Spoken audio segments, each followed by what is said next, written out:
Giselle, you have a beautiful studio here, and your lights are absolutely wonderful. How did you get started making them? Thanks. 12 years of doing jewelry and watches, and I think life delivers everything in cycles of decades.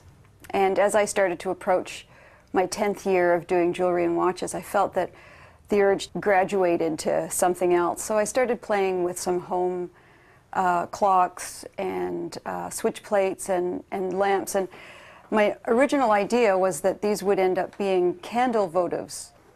By the time I finished my first, what I thought was going to be a candle votive, realizing it was 50 hours, I thought nobody is going to pay that kind of money. So then I had to pursue learning the world of electricity, which is how the lights began. And now I could probably grow old and do another 3 decades doing the lights. Let's talk about the materials that you use. What are they, and how did you come about using those particular materials? The materials are materials I've worked with for the last 10 years, so they're totally natural in my hands to work with from making the jewelry for so long. Chain and how to manipulate it has always been a key strength for me.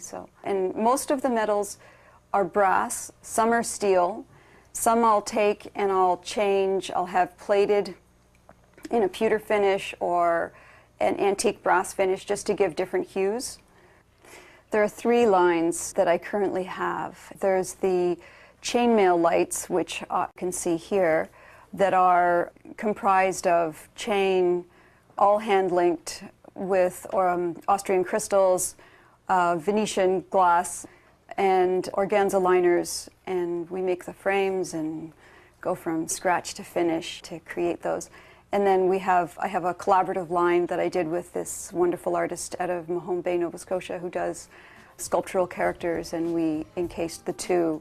We've done a few exhibits with those, and they've been really well loved.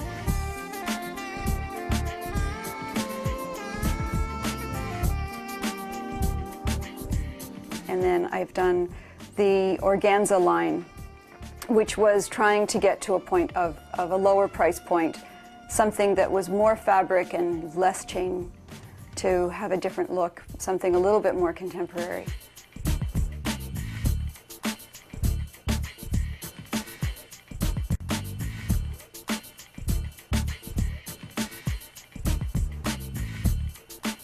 Some people call them mood lighting. I like to call it comfort lighting. I think that we're in a time where comfort is important, and things that make you feel warm and happy, and these are happy lights. They illuminate a really lovely shadow in the wall and a hue that is very warm. Giselle, let's talk about process. How would you make one of these beautiful lights? First, I'll draw it out, create the size, the dimensions, whether it's going to be round or rectangular or square, and then I'll do the math on the links, and I'll do either 2 panels or 4 panels, add the chain, the different color crystals, and even though I draw it out, it's still work that is created as it goes, because a lot of times you'll get down 10 links, and it would be really interesting if you took this color and then you changed the patterning in the design.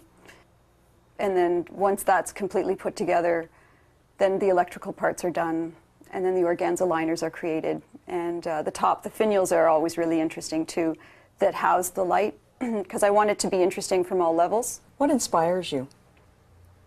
Life, compassion, beauty, discipline, and an open heart in every situation.